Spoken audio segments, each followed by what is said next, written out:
Travis Wayne Goodsell. An update for you.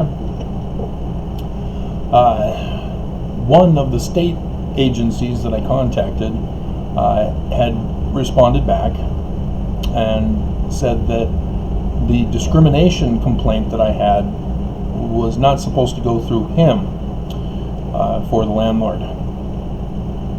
Instead, it is supposed to go to Salt Lake County, and so he did that. He said he forwarded it to them for investigation. So, yeah. And let me remind you, the landlord was included in my lawsuit. I had connected the church to Dr. Cohn, who had made me disappear for 6 years of my life, to the landlord currently, and the judge in that case said, so what? Case dismissed. And so the landlord decided to take advantage of this and did a second eviction for the sole purpose of getting rid of me. But because they did that, I was able to cause a delay, and as a result of doing that, I found out they weren't even licensed, and so thus the fraud in this particular case, which is now being forwarded to the Salt Lake County offices, of which he said he forwarded.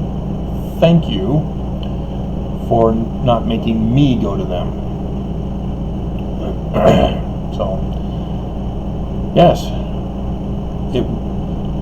when bad people try to cover things up and commit further crimes to cover things up, they just get themselves into more trouble. This is the moral lesson for all of you. Just do the right thing from the beginning. Don't try to cause harm to other people, especially when you're in a position of authority or trust. If the church had just done the right thing from the beginning, when I came to them and said, hey, Joseph Smith is a prophet, or translator rather. Joseph Smith is a translator. I deciphered Paleo-Hebrew. They should have said, really? Please come in, let us see it. We're not going to have the news because of that Mark Hoffman thing, and we're still not sure, we're timid. Then the New York Times back in '67 really ripped us a new one because Egyptologists were able to see the papyri and they couldn't find the Hebrew name Abraham anywhere in the Egyptian papyri.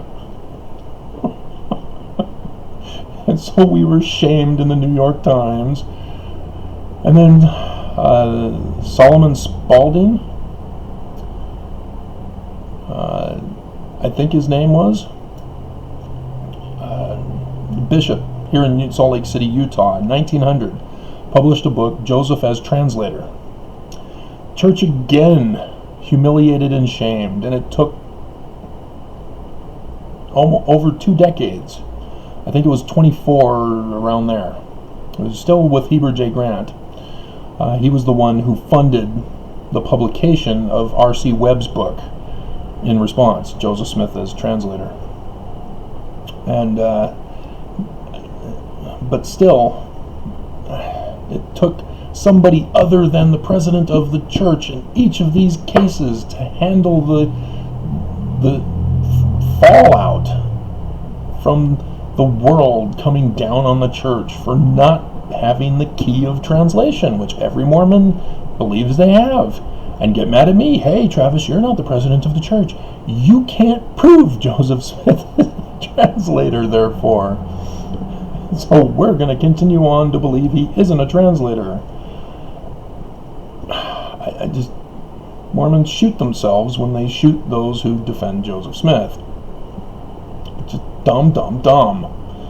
And so, yeah, and again, the church had an excellent opportunity to keep their friends close and their enemies closer. If they knew that knowledge of my knowledge would destroy them. Unbeknownst to me at the time, I thought I was doing the church a favor. I was showing that Joseph Smith, our founder, was a translator. All they had to do was say, yes, right on, one of our own. See, it just takes time. And then somebody will step up and say, yes, it's true all along. That's how Mormons think. I mean, I had my neighbors here in this ward, as the last ones I've heard talk about it, is that, oh yeah, you just gotta wait and ignore the critics and all that in the world, because eventually it'll be all found out true. Well, it can't be found out true if nobody's even bothering to look. I bothered to look. Not the presidents of the church, me. So they don't have any fruit because they didn't plant the seed. They didn't believe in the seed. They threw it to the wayside and had nothing to do with translation. I, however, picked up the seed, planted it, helped it to grow, and produced the fruit, and ate the fruit, and it was good.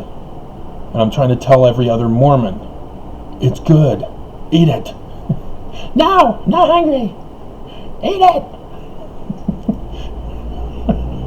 The Kraft commercial, just hilarious. That one is better than the other one, and I did this video the other day showing both little clips of that. And the other one is where the boy says, I'm allergic to all things green. And the poor mother, you see her at the sink, and when he says that, she just goes, oh. And the husband puts his hand on her back. Oh man, just give the kids what they want. I want hot dogs. Give me hot dogs. No, you're having vegetables. No, I'm allergic to vegetables.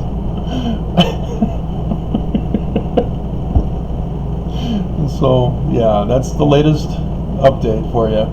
Is I'll be filing the appeal against the church. It's a straightforward case. I served the church with a waiver of summons. The church failed to return the waiver of summons to me so that I could take it to the court. That is required. The judges were notified of the deadline and did not issue an order telling the church, you owe him $2. You want my $2? $2. Anybody know where that movie comes from?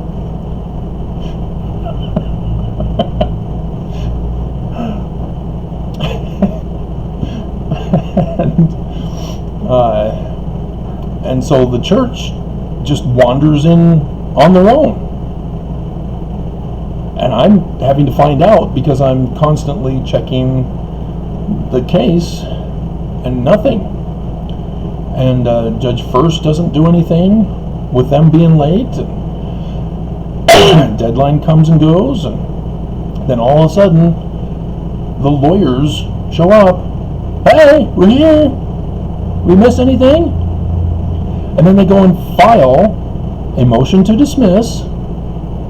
They don't have any complaint that they're been served because the court didn't approve it. Judge First didn't order the summons that I was waiting for, and then found the waiver of summons, and they didn't return the waiver of summons to me so that I could file it with the court. And that's all they had to do was say, hey, we never got it, we didn't realize, oh my God. And then the judge would say, okay, that's good cause, and then would have given them 60 days to then respond, and then file their motion to dismiss. That's all that could have been done to resolve the situation. But for some reason, everybody, the clerks, the judges, the defense counsel, all forgot how to do their job for this one case. And here I am, the pro se litigant, not educated in the law, not degreed in the law, didn't get my license in law, didn't pass the bar in law, did not work for a firm, did not have a job experience. All of them did. And they were the only ones that didn't do their job for this one case. It was me, the one who was expected to make mistakes, expected to make errors, and thus would be my good cause throughout all of this. Because I'm a pro se litigant filing in forma pauperis. That's good cause. It even says it in the law. But they don't have good cause. They didn't file good cause because after they filed the motion to dismiss, they forgot to serve me. Again, they refused to serve me. They were supposed to give me the waiver of summons back to me so that I can give it to the court. They don't do it. Then they file a motion to dismiss with the court. The clerks are there. They take it. But they accept it without the certificate of service to me. The clerks forget. How do you forget that? The clerks themselves, when I filed, said, nope, you need to wait for the judge to give the order. So, okay. They had set it up from the beginning. That's clear. You don't have everybody involved in the case for this one and only time all forget how to do their job. They all know I won. That's why. So, yes, we're filing the appeal, and there's no way they can get out of it other than to just say, yeah, the church is immune. They're infallible. A pox on your three families. Yeah, this is supposed to be two, isn't it? Isn't it from Romeo and Juliet, where they both die? And so, yeah, that's my appeal. It's just going over what's already on the docket. There is no certificate of service order from the judge. They didn't put my waiver of summons from them because I didn't get it, so they couldn't get it. They just all of a sudden appear. Here we are. Hey guys, what's up? There was no order, and they didn't return it to me. So what are they doing showing up? And now they're filing a motion to dismiss? What? Huh. And so yeah, Judge First does nothing. And then they conveniently hire a new person who's been a defense prosecutor for the federal courts. I wonder who she'll side with, because I'm sure she'll be unbiased, right? Especially looking back at her history of other cases that she tried to defend. Crime is not a crime. Being racist is not racist. That was one of her arguments. Being racist isn't racist. Because being racist is a crime. You can't do it. It's one of the discrimination laws. You can't discriminate based on race. Racism. You can't be racist. And she said, hey, he's just an old racist man. That's not a crime. Yes, it is. So, yeah, they purposely hired her. And so with Judge First not doing anything, she doesn't get anything. And so I again remind her of what I emailed and forwarded it. I forwarded it.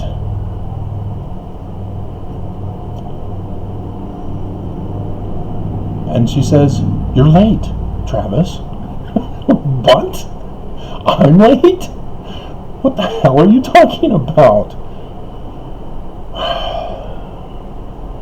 So that's where we're at. This is how they work. The church lost. The church is mine. Those were the two options. The church either gives me everything, selling everything, liquidating all their assets, investments, and all that stuff, give it all to me. I had a collections agency all lined up if the judge wasn't going to issue a bench warrant arrest and thus seize all their assets, which then would have been given to me because of the ruling. So I had a collections agency all ready to go if he failed to order the arrest for a criminal prosecution case. That would have left me out of it. It would have been based on my civil case. The other option I put in my request for relief was they just hand over the keys, transfer ownership to me. And there I found the law for that. It's a transference of, I can't remember the legal terminology, but yeah, it's just transferring ownership to me. The judge does it in the courts. It's not by the city or the state or whatever. It's the judge. As ordered in the request for relief, the corporation of the President of the Church of Jesus Christ of Latter-day Saints is now titled over to Travis Wayne Goodsell. But nope. Judge Waddups, who was also informed that he needed to recuse himself because there's a conflict of interest with him being Mormon as a judge against the Mormon Church. Can't do that, especially with what he did. So yes, there will be an appeal, and it'll be before 3 Mormon judges.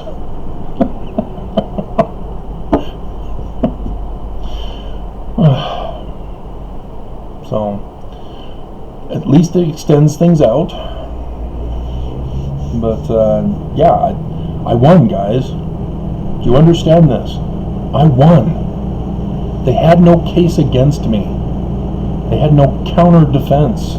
They had nothing. They couldn't reply to any of my complaints. None of them. And it was 47, I think I counted. None of them. And they're all RICO conspiracy charges. Treason, war crimes, RICO, bigamy, hate crimes. And they couldn't defend themselves. They couldn't defend their client. They knew their client was guilty. And then I slammed them with the pictures of the Salt Lake Temple, inverted pentagram, and the inverted pentagram on the Seagull Gate.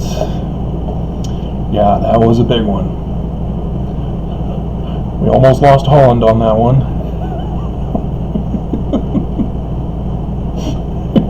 We had to wait for him to hear about it after his little interview that Monday morning. Defense counsel was probably stressed. Oh man, we have to wait for Holland. Come on, Holland, hurry. And then the church doesn't report it for 2 weeks.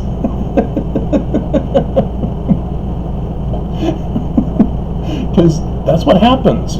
When you sue the church, the prophets know about it because the defense counsel counsels with them. This is what he did. This is what happened. They're doing it with Gaddy versus COP. The defense in that one are consulting with the prophets. It says she filed this. This is what she done, and this is what she's claiming, and this is what we plan to do. Okay, great. Thanks for updating us. They did it with me too, and so I was watching the church news. And every time I would file something, I would find out that when the defense counsel would have counseled them, something happened. And so yes, stock market crashes, they come out with handbook number 1. They change the temple text again. because I pointed out about the bigamy in the temple covenant of chastity. So we don't know if they changed it, but he came out and said, we've made some changes, and this is the way, it's fine to do this, Travis. I knew exactly who he was talking to. And so yeah, fun times in the big city. So yeah, we'll be filing the appeal. It's just a single page thing that I will then be able to put in default. It's that simple. So yeah, so the church may go down after all. During coronavirus, just as Pharaoh lost his son during coronavirus and told Moses, you can go. Let my people go. And he let him go when the coronavirus took his firstborn son. So they don't do it that way. It's the president of the Quorum of the 12. And so you have to take out all of them. And then you have to go into the 70, because a certain guy wrote them a letter warning them about signs in the heavens and deaths with certain presidents of the church. And prophets that 3 went down in a space of a tetrad period. And so they changed the Wikipedia page on that after receiving that letter from that anonymous source, which was not anonymous. He did name himself because he knew that they knew, and so he put all the information. Here's my stake president, so that you can ignore me and send it to him. But I'm warning you, because of what Brigham Young did. And thus, it's not just the prophets, it's the 70 also involved. They're the soldiers in the criminal organization structure, along with all Melchizedek priesthood holders, soldiers for God, for the Lucifer God. Yeah, so it's just hilarious, sad but hilarious.